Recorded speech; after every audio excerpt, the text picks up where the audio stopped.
क्या आप जानते हैं कि मृत्यु के बाद कैसा होता है आत्मा का सफर? आखिर क्या होता है इस सफर का अंतिम पड़ाव?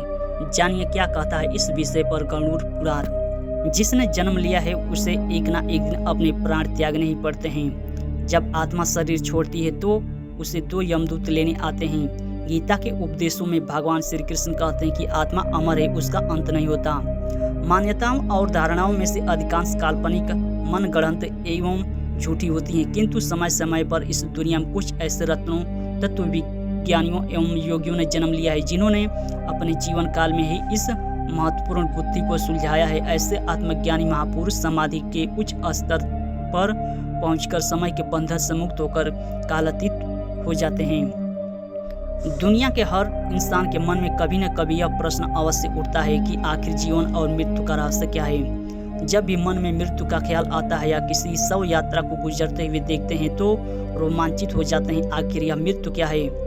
क्या होता है मरने के बाद? मृत्यु के विषय में दुनिया भर में अलग अलग तरह की बातें और मान्यताएं प्रचलित हैं। इस कालातीत अवस्था में पहुंचकर वे यह आसानी से जान जाते हैं कि मृत्यु से पहले जीवन क्या था और मृत्यु के बाद जीवन की गति क्या होती है।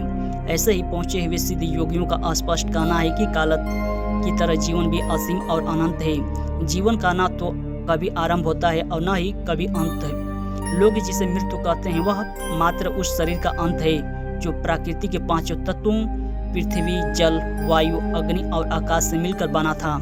ऐसा माना जाता है कि मानव शरीर नश्वर है। जिसने जन्म लिया है उसे एक ना एक दिन अपने प्राण त्यागने ही पड़ते हैं। भले ही मनुष्य है या कोई अन्य जीवित प्राणी 100 वर्ष या उससे अधिक भी कोई ना जी ले, लेकिन अंत में उसे अपने शरीर छोड़कर वापस परमात्मा की शरण में जाना ही होता है। यदि इस सच से हम सभी भली भांति परिचित हैं, लेकिन मृत्यु के पश्चात जब शव को अंतिम विदाई दे दी जाती है तो ऐसे में आत्मा का क्या होता है? यह बात अभी तक कोई नहीं समझ पाया। एक बार अपने शरीर को त्यागने के बाद वापस उस शरीर में प्रत्यादर्पित होना असंभव है। इसलिए मौत के बाद दुनिया कैसी है यह अभी तक एक रहस्य ही बना हुआ है।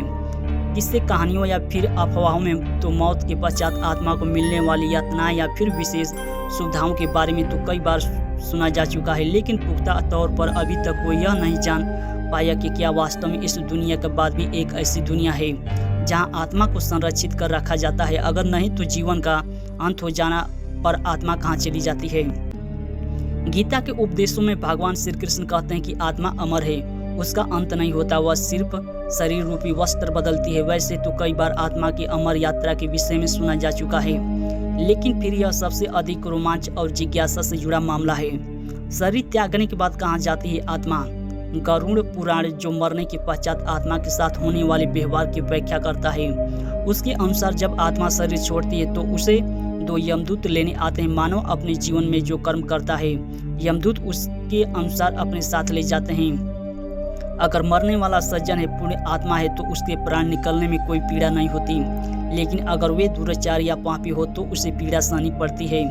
गरुड़ पुराण में यह उल्लेख मिलता है कि मृत्यु के बाद आत्मा को यमदूत केवल 24 घंटे के लिए ही ले जाते हैं और इन 24 घंटों के दौरान आत्मा को दिखाया जाता है कि उसने कितने पाप और कितने पुण्य किए हैं। इसके बाद वह आत्मा को फिर उसे घर में छोड़ दिया जाता है जहाँ उसने शरीर का त्याग किया था, जिसके बाद 13 दिनों के उत्तर कार्यों तक वह वहीं रहता है। 13 दिन के बाद वह फिर यमलोक की यात्रा करता है।